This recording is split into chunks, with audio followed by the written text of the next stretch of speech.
Welcome to the Smart Stack, where we discuss the intersection of AI tools and teams. I'm Sarah Golder, and today we are with Chetan Sayah, CEO of Zoomifier. Welcome, Chetan. Hi, Sarah. Nice to meet you. Hi. So we're going to discuss how Zoomifier is transforming modern B2B sales through AI-driven video, and why selling to Millennial and Gen Z buyers requires a complete shift in storytelling, technology, and sales enablement strategy. Chetan, can you start by giving us an overview of Zoomifier and the role you personally play in shaping its direction? Sure. So Zoomifier was founded in 2012, so it's already a 13-year-old company, self-funded. I'm the founder and CEO, and I work across everything, along with my teammates and colleagues on product development roadmaps, on marketing, messaging, sales, and of course, I spend immense amount of time talking and working with our current customers. So that's the broad things that I do on Zoomifier. So you got your hands in a little bit of everything right now. Yeah, typical startup. So as we talked about before, Zoomifier helps enterprises create, manage, personalize, and distribute video content at scale.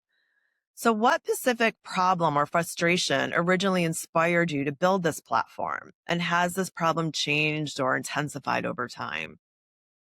A very, very good question. Actually, there were several initial reasons why we got onto the journey, and those have kind of gotten more clarified as we went across the journey. So the first part was in my previous ventures, I had worked very closely with marketing teams.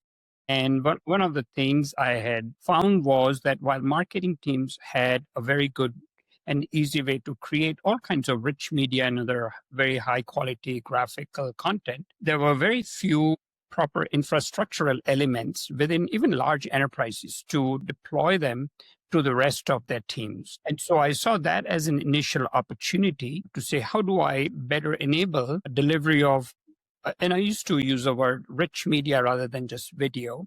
So it could be 3D graphics, sound, very high resolution imagery, etc., to the rest of the enterprise. And then we very quickly zoomed into sales as an interesting area where we could apply that. And then further, we got more and more zoomed into industries where delivering experience about your products and offerings became very, very important. And so that's where we saw videos, images, interactive graphics and stuff playing a very high role. And so that's where we, what we got started with.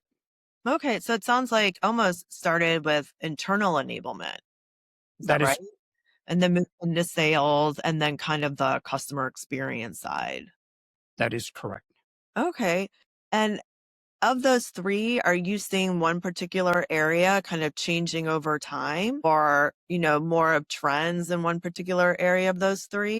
So broadly, what we are seeing from a sales perspective is that sales is actually fundamentally transforming the way the previous generation sold versus the way the current and the next generation will have to sell is going to be dramatically different. So that's actually one of the biggest transformation happening, partly because of the technologies that are now becoming available, but more importantly, the generational change that we have been seeing and how the modern buyer wants to research, select, and finalize the decision on buying, especially high-ticket personal items or things for enterprise. So that's where we are seeing some very fundamental differences.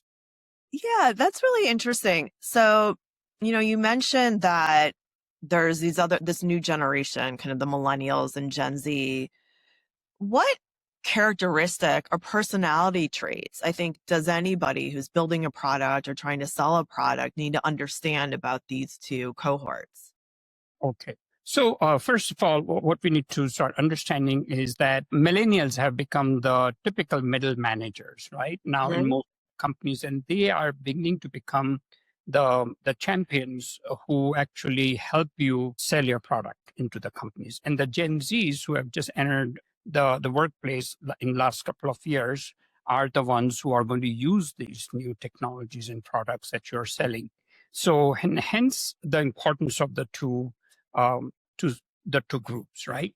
Now, what they do, which is very, very different from the rest of the previous generations, are primarily three things.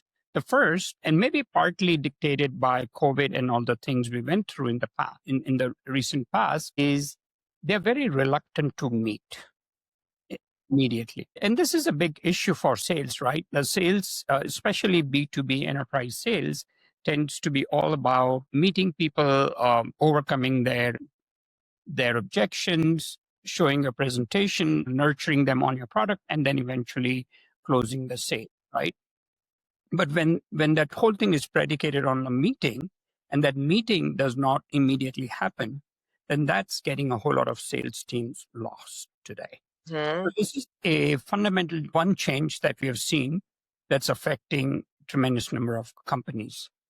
The second very interesting thing we have seen with this generation that has grown up after the internet came into being for most of them is they believe in self-discovery of their problems and solutions. They do not just want to be presented to or lectured in one direction about why my products are great and you should just buy them kind of thing, which Yes. is what most sales do. So the way they learn is completely different. That is correct. And so they do not request empowerment, they expect empowerment on their side. Anyone who conflicts with that gets very quickly shown the door or is ignored after a while. And so this has become the second very important part. Reluctance to meeting, let me do my research and I'll get back to you kind of thing. But then and so what they would be willing to do is to say, well, if you had something to say, just send me something. Or yes, here's my problem. But before I hear your sales pitch or I meet you, send me something. But the third problem, right, which is this is also the generation that has grown up with all the noise around them from social media and everything else. And so their attention span tends to be very, very Right. Right they size. today.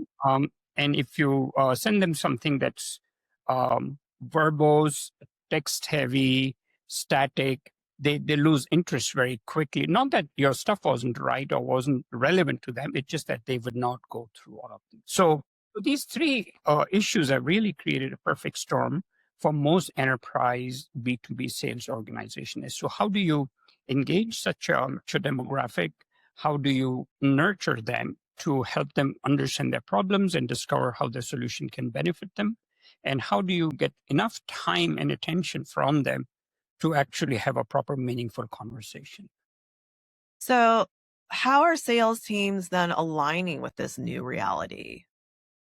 Most of them are not. And I think we are seeing several industries, especially some of the industries which tend to have previous generation, more of baby boomer kind of sales teams that are kind of denying these changes and continuing to do what they're doing with actual very visible demonstration of declining sales. Now, there are many other attributes that might be affecting them, but one industry where I've seen this a lot has been media and entertainment industry, where they are doing ad sales. So you would see people who have been selling that same thing for 30, 35, 40 years and are not willing to change at all, for example.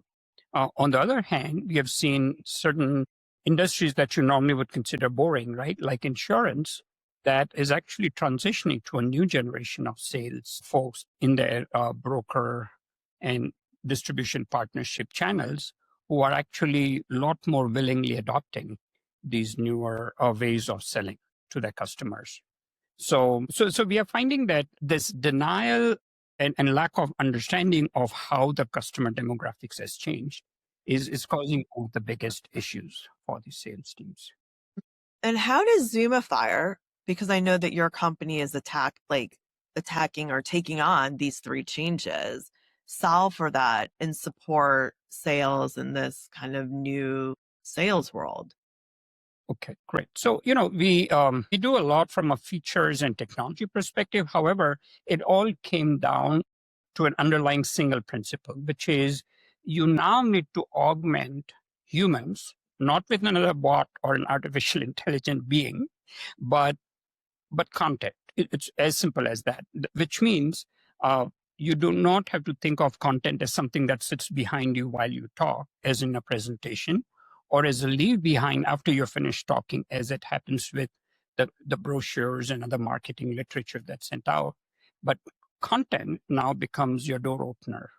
It's the content that will actually get you the meeting. It's the content that you need to follow up with for half the people who didn't show up for the presentation, and it's a content that's going to engage and nurture this new generation of buyers to the point where they'll say, you understood my requirements.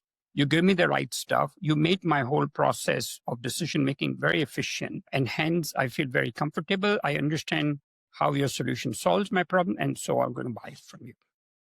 So you mentioned like understands requirements and understands my problems. So if the meeting hasn't happened yet and they're, just like send me some information, does Zoomifier, is your application or your platform able to kind of build on demand, or how is it able to tailor what that individual is asking for, for their personal problem? Yeah, that's a very, very good question. We normally see companies falling into two buckets, right?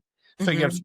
which are still trying to find their way, and for them, meeting their potential buyer upfront is very, very important, right? Just to figure out what were they looking for as compared to what they had built. But when you go into mature industries, it turns out that most people or most businesses have clearly identified the 2 or 3 business problems that, right? And what they are then doing is for each of those business problems, they have defined how their product aligns with it, how does it overcome those problems, and what kind of ROI benefits are delivered. However, unfortunately, most of that information tends to get bundled up either on a website, where you throw all the data, or in a single presentation with 150 slide deck that you have to mix and match, etc. Or in a large white paper or brochure, right? So there is this granularity issue that comes up with the current content. What Zoomifier allows the businesses to do is to transform all of this content into a highly engaging, interactive, video-rich content from static and other pieces. We make it immensely granular. We call it snackable, chunkable, bite-sized content. We have found that typically your content should be between, say, 30 seconds to about 3 minutes. Anything beyond that, unless you're at the final stage of someone making a decision, at which point they might want to read your stuff for 15 minutes max, kind of thing. But during that entire other cycle, it's between 30 seconds and 3 minutes. So how do you transform all your messaging, all your storytelling in some form of continuum so that the buyer and the rest of the folks who are going to participate in the buying process consume it in bits and pieces in a fairly non-linear way compared to what you expected them to view and come to a decision? So this is kind of a very complex problem that we have actually solved very effectively, efficiently, and easily, kind of thing, for the users now. I hope that makes sense. I mean, I give a very complex answer to this. I think I'm going to ask you a kind of a follow-up question, and this might help with that.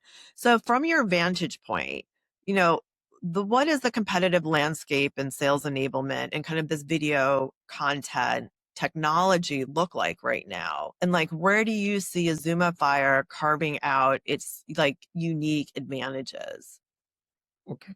So What, your top 3 advantages? definitely. In terms of competitive landscape, we have actually pioneered this whole category of what we call video-rich sales enablement, whereas the sales enablement in general is a fairly traditional and legacy category. The most of our competition today, surprisingly, comes from very traditional ways in which people are managing and using content. So One primary tool that almost every salesperson has grown up with and uses is PowerPoint. And so there's a whole corporate culture of saying, if I have to message anything, I'm going to create a PowerPoint and send it out to people. And then they will present and share the PDFs of those PowerPoints kind of thing. So that's where most of our customers come from today. And that transition is very obvious to them when they have a need for more rich media way of expressing things, because those tools were really designed for static bulleted texts more than anything, right? So that's one of the areas we see. The other part is not really a direct competitor, but the mindset often is there is this strong belief in the B2B that unless you somehow force your way through to the customer into their boardroom or to their office and sit with them, you will not close the deal. And while they try very hard, and this is where the whole marketing pitch is in with huge amount of spamming the customer to get the meetings and stuff, it's not working today. And so this is, but it is an alternative way of competition for us, where people still believe they need to meet first and then sell, versus start with the content, get them warmed up, and they will then actually request a meeting with you. So that's kind of what we have seen works, and where we are transitioning people from. In terms of the 2 or 3 core things we do is, first of all, when we think about video, it just scares most of the corporations, because they think they'll have to hire a videographer and then hire actors and start taking videos and stuff, right? We built some very simple and powerful technologies that allow them to transform the existing content, print material, and everything else, and transform that into bite-sized videos. So that's one of the key distinguishing factor. The second thing is, when you have video to present, to share, to track, you need new sets of technologies. Because if you try to attach a 500 megabyte video to your email, that's not going to work, for example. Or if you try to show your video-based presentation on a Microsoft Teams, it will be very time-lagged, grainy, and discolored on the other side. So we have built all the technologies that optimize how do you present, share, and track video. So that's second component. The third part we have done with respect to, it relates to the whole granularity of the content and the bite-sizedness. So what we have taken the inspiration from is what we now know as a model that really works well on YouTube's, Netflix, and others, which is when you start watching something, at the end of it, if you can recommend the right and relevant content, then they're if they were interested in the first thing, and if there is some relevance or continuum, they will go down that path of watching next and next. And so we've actually built an infrastructure to allow what we call customer journeys that allows the customer to decide, how am I going to navigate through your pieces of content, versus a marketing manager saying, here's my campaign with 15 steps, and I'm going to bother you 15 times, whether you want those or not, kind of thing. So there's some fundamental transformation in how an enterprise will interact and engage with an empowered user and let them go down that journey. Now, there is a fourth very important, so I'm going to break your 3-thing rule, and that is, while all of these engagements and interactivities are happening, one of the things Zoomifier has done is created an ability to track any and everything in that engagement, in terms of what content was shared, by whom, who viewed it, for how long, how much time did they spend on each page or slide or element, who did they forward it to, where were they when they were watching it, what kind of devices were they watching it on, what time of the day. Turns out all these are signals that help sales team. We call it language. And so now that you're not in front of a person, and so hence you can see the physical body language, we replace it with a lot more informative digital body language with a complete approval, by the way, of the engaged party. Mm-hmm. So they actually know that they are being engaged that way. Yeah, I mean, it's interesting. It's these generations really want that self-empowerment or autonomy. And it's interesting that the relationship, I guess, and this is kind of what brings me to the next question is like, what is that relationship between the customer or your customers and Zoomifier look like now? So, is there like the account manager, the AE that builds the relationship still with somebody on the client side? And I'd love to hear customer story of how this whole process went through, just from the engagement to the sales side, and then what that looks like post-purchase. Okay, great. Um, So first of all, we are a self-funded company. And what that means is while we are very ambitious in terms of where we want to go, we are not being artificially pushed to just show more logos or some revenue increase. And so as a result, what I personally adopted is this whole attitude that the only thing that matters, the only criteria of success for us is not the rate at which we grow, but how well do our customers benefit. So it's a very interesting criteria, which is we don't try to measure our performance, we try to measure our customer sales performance. If our solution is helping that grow, two things are happening. We get immense amount of stickiness and retention. And second, there's constant word of mouth. I mean, one of the interesting aspects of sales is people do tend to move more frequently than many other roles. And one of the things that constantly happens for us is person goes from company A to B. A was our customer, B wasn't. One of the first thing they do, and this literally happens within less than a month of their being there, is we get a call. They have brought in the whole team, and they actually do the selling for us, saying, here's how I used to use it there. Here's why it was beneficial, and this is why we should. And this happens almost every week, not once in a while, kind of thing.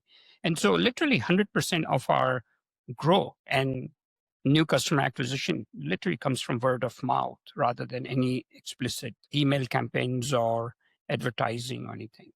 And so is it all self-service then? Are you finding that with these characteristics, the millennials and Gen Z, just the entire basically sales process is self-serve, and then kind of the relationship after, like onboarding, enablement, continued interaction is just all kind of self-service? No, on the contrary, that's a very good question. And I'm sorry if I misled you, but what I was trying to establish was the fact that for us, customer success is a religion, not our success. What that means, though, is so putting it into practice, it means that when you get a new customer, you almost take upon yourself the responsibility of making sure they are going to be successful with your software. And that actually then means more than just giving them videos and course to do set thing. We normally engage a lot more with them than what we have seen a traditional software as service company would. So, for example, we do not charge for any professional services, not because we cannot, but we just believe these are frictional pieces that actually make people hesitate benefiting from our solution faster. So we don't charge for any setup. We do not charge for any onboarding of customers. We can come back, and a user at a customer site can come back to us every day if they wanted to and say, train me back again because I didn't get it. Now, that doesn't happen, and we are not out of business yet because anytime someone asks us a question, we kind of say, why did they have to ask that question? What did we do wrong on our user interaction interface? What did we not tell them correctly, etc.? So we keep improvising, but we give unlimited amount of onboarding experience. We do not ration the number of times they can get support cases. They get unlimited support cases, etc. So that's the first thing we do, which is we completely remove the friction to make sure users are onboarded quickly and deeply, kind of thing. The second thing we do is over a period of time, by having these constant dialogues with our customers on how did this work, because of the analytics, we get to talk to them a lot about, did you know about this, or did you notice this was happening in your environment, etc. And so we learn a lot from our current customers. And we do become kind of cross-pollinators across them without giving out their confidential information, but cross-pollinating a lot of best practices. What size works, for example, in terms of the content, how many slides should you ever have in a presentation, and on and on, or what's the right time to follow up with someone? And by time, I mean actual time of the day and the day of the week kind of thing. Because we capture all of that stuff that we cross-pollinate. So we almost work with all our customers as if they are our colleagues rather than we being the service provider. And what the statistics as a result have been interesting. A typical SaaS company tends to have 50% churn rate. This is we have less than 5% because of this kind of things. So it sounds like they take their time to make the choice on their own. And once they do, they're a part of the family. That's correct. And it's a fun way to do business. But you mentioned right now that most sales are being driven just by word of mouth. And you're, not really focused so much, it seems like, on marketing sales, because that's really helping the company right now, driving where it needs to go. But if you were to look out now 2 to 3 years, what are some of the metrics or metrics that you look for and outcomes that you're hoping to see in that period of time? Okay. So again, we have a religion, right? Which is what matters is the customer's success. And we have a very tangible quantitative number. This is not a cult kind of a statement. So for example, what we find is within 12 months of using our software, customers tend to create 6 times more content, engaged, active content compared to what they used to on their own before, kind of thing. Second, their sales teams start engaging about 8 times more customers. Literally, 8x, because, we say sales is a numbers game, right? So if you're going to make that 8x, there's going to be some result at the end of it. The third thing we have found is within 12 months, right? And because this is where we would have done a before and after testing, the customer engagement goes up by 3x. And so what this is resulting in with a typical customer is about 38% increase in the acquisition plus the retention rate, what they would internally call a win rate. Because I think both matter depending on the maturity of an industry because of the use of Zoomifier. So there's a huge ROI, and we are not satisfied with that. We believe that there's a lot more engagement. Can we get the engagement with the customers increase from 3x to 10x or 15x, for example? Can we motivate the sales team to get even more productive, and so on? So we believe that if we just focus exclusively on the customer and help them achieve these results better, our growth will happen, because of all that, and the profitability will go up and so on. Okay. So I'm going to ask you, I've got 2 more questions. So Okay. The first one is, if you can wave a magic wand to solve one problem that's really pressing and screaming for your attention right now, and it could be something happening in the market, it could be something with a customer, it could be something within your team, just something that hasn't been solved yet, what would that be? Well, okay, I'll ask your permission for 2 of them. One, a very tactical, one, little philosophical one. So on a tactical basis, actually, the one thing that I constantly aspire for is how can we take what we have created and go to more markets automatically. Now, it's easily said than done, right? It's one thing to just say, I'm going to sell in Europe or Japan or Latin America and on and on. But then by the time you do, think about the website changes, the product user interface change, all the content, etc. It starts getting very overwhelming. And then at least in our case, we say, well, will that defocus us and get us away from our current customers, kind of thing? So, and that constantly holds us back from expanding very rapidly across the rest of the world, even though our solution is very relevant, and we actually get inquiries from all the way from Japan and Europe and all the time. We do have customers in the rest of the world, but they have just come in, and we only do it on English right now. So on a tactical level, one magic wand I'd like to wave is to be able to put a have a small dialog box which says, create a German version of my product. And that's product plus websites plus, all the content and collateral. It's doable, by the way. I think it will happen in the next year or two with the AI and the automated translation and the quality of all those things, and maybe even all the rest of the sales FAQs and everything. So that's on a technical level, something I really aspire. And I do see this as a magic wand thing. People do have siloed solutions for that in like Framer, the website developer would let you do automated locales and so on. But there's nothing that does this across the board in a very consistent manner. But on a philosophical thing, I'm worried about one thing, which is while AI is immensely useful for mankind and for businesses in general, there is a huge disconnect on the energy consumption side. If you think about just two numbers, right? Human brain, as we are talking and doing things, we are using about 10 to 12 watts of energy.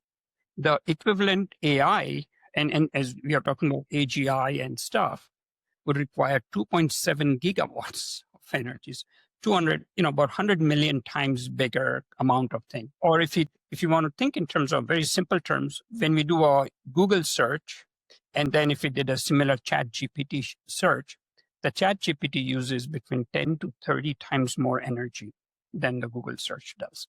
And so my concern in this whole thing is beyond this privacy and everything, which has to be taken care of, is Versus. unless we have this magical energy source, maybe fusion or maybe a lot more renewable energy, etc., I don't see how this phenomenal, promising technology can be unleashed to benefit from. So that's the other thing. Yeah, that is a completely separate discussion, I think. I have a lot to say about that too, but I think it's a challenge of we have limited resources right now in terms of water and electricity, and there is this demand for data centers to be built to support that and how that impacts local societies and the world at large is on. I wonder what the real impact is and how much people are really thinking about that and the consequences and how to solve for those consequences.